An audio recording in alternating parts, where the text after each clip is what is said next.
over a generalized motor program and schema theory.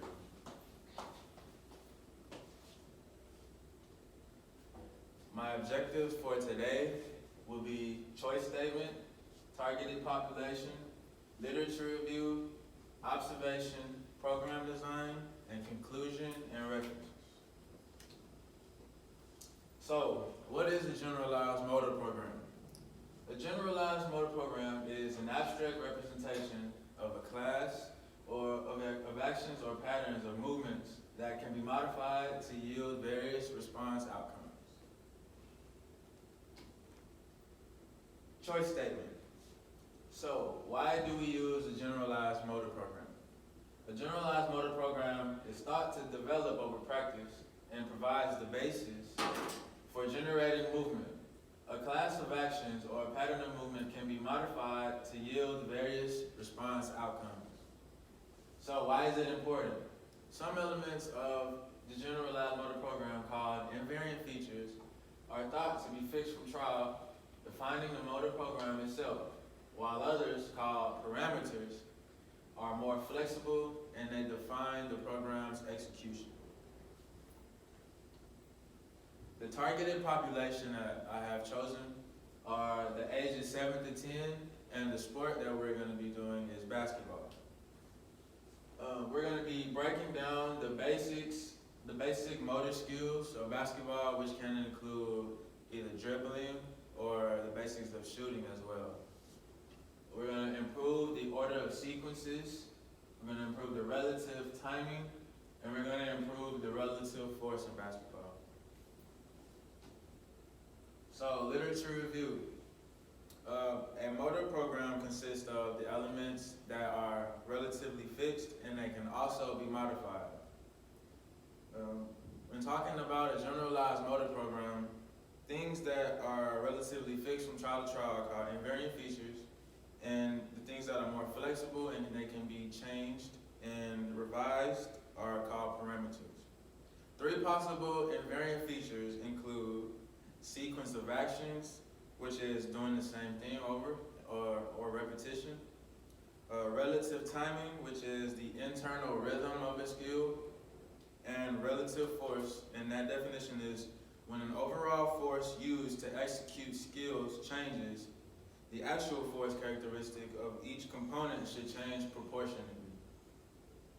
4 possible parameters include overall duration. An example of that would be the speed increase in swimming without changing the pattern of the movements that you're using. Overall force, an example would be long or short passes in soccer. Movement direction, an example would be throwing darts to different locations on the dartboard. And muscle selection, and that example is dribbling or shooting in basketball or soccer.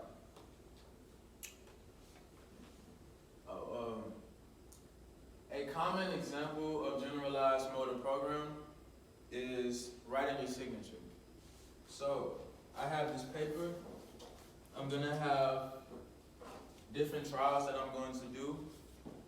The first one is going to be simply writing my signature.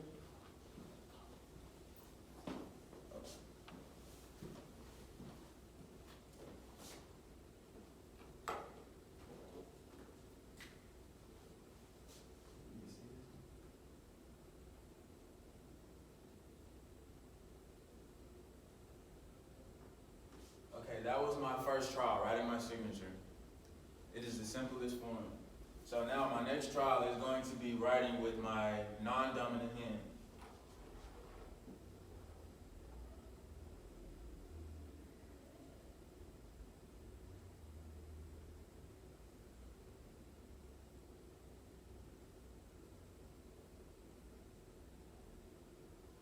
This trial was a little more harder because it was my off-dominant hand, and the situations changed, and it made me have to do more precise movements and focus more. The next trial will be having to write within a 2-second time frame.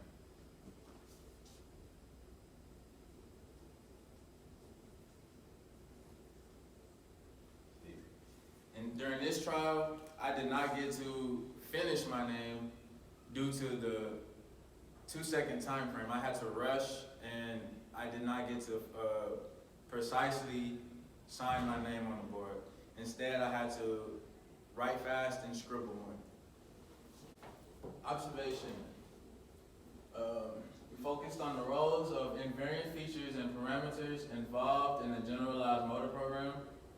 We focused on the types of schemas and focused on variable practice and schema development. Hi everyone, I want you to meet our friend Frank. Frank here is a big, rough and tough construction worker, you can see. And say hi to Frank. Frank is going to teach us a little bit more about schema theory and a generalized motor program that we recently discussed in class. Here's Frank. This over here, this empty jar is Frank's brain, his kind of computer for his generalized motor program. And we're going to talk about Frank's motor program for driving. So right now, Frank is a beginner driver, so his brain or that file folder for driving is kind of empty. But what we're going to do is, we're going to grab Frank's truck. So you can see this is a big dump truck. And we are going to get Frank settled into this driver's seat.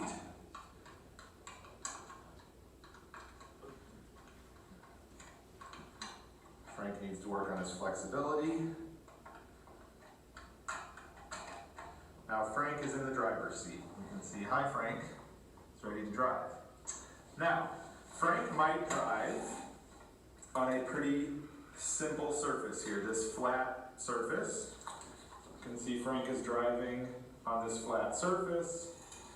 And what he is doing is adding to his file. So this little soccer ball is going to represent Frank driving on a flat surface. So he took all the information from that experience and he throws it into his little bucket, his file of that generalized motor program for driving.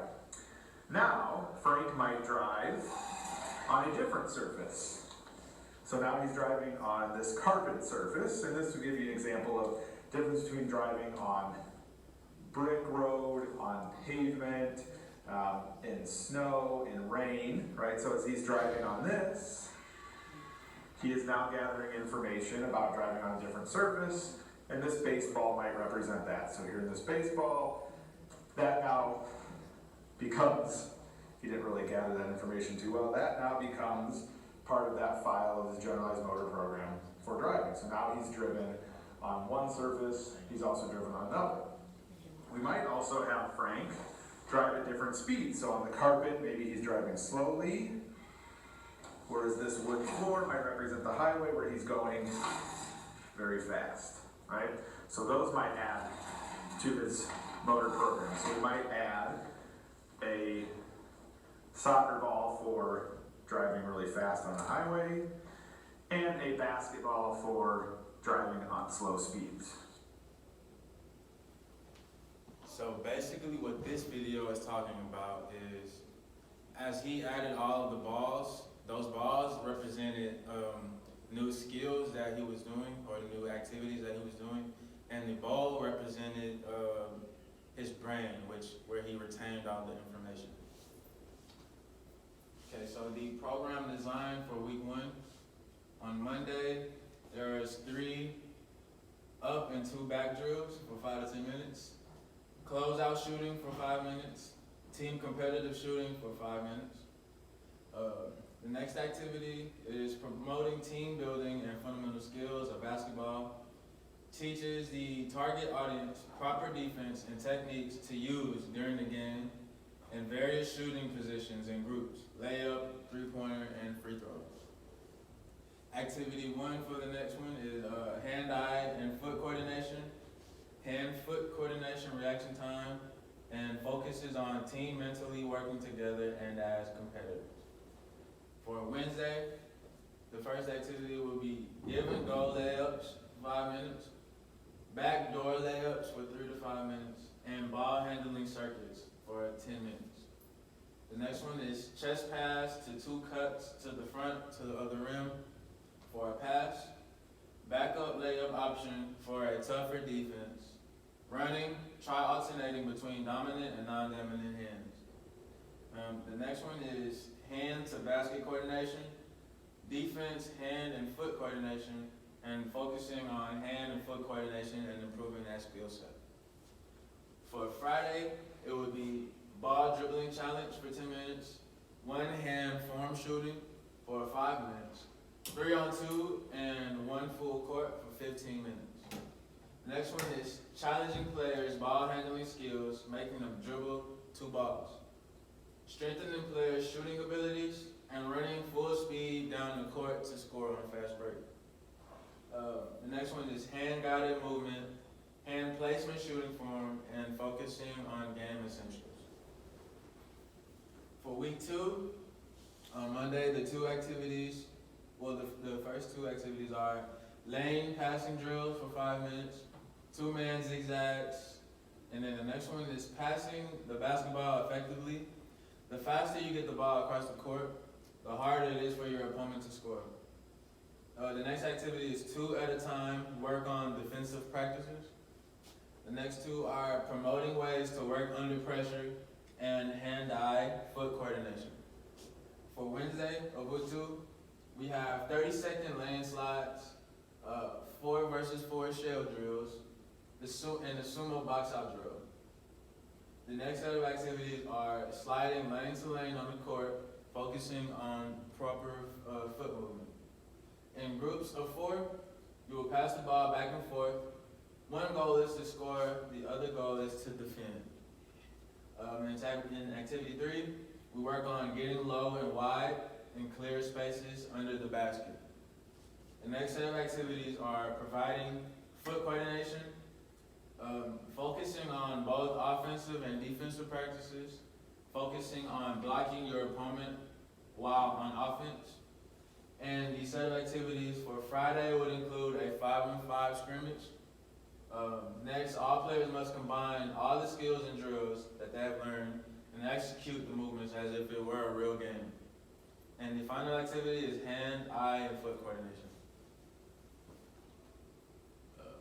For week 3, the first set of activities are ball around body warm-ups, spin, catch, and jump stop drill, layup drill with no ball, lifting arms and head to move the ball around your core, keeping feet still while catching the ball, with feet in motion while dribbling before the pass, focusing on footwork and proper shooting techniques.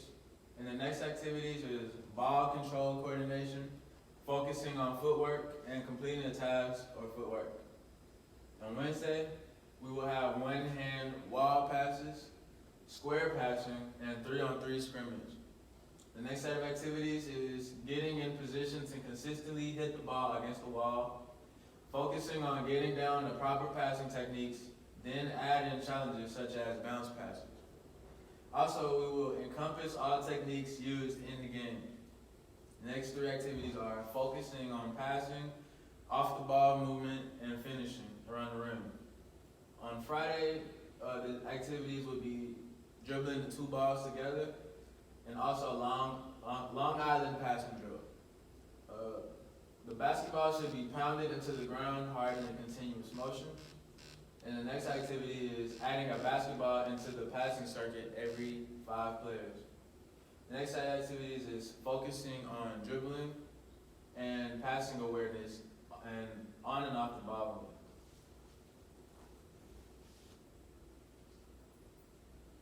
The conclusion: a generalized motor program provides the basis for generating movement. The program is developed through practice. The benefits include consisting of elements that are relatively fixed and can also be modified, and also can be adjusted to be able to fit a child's ability or need. And here are my references. Thank you.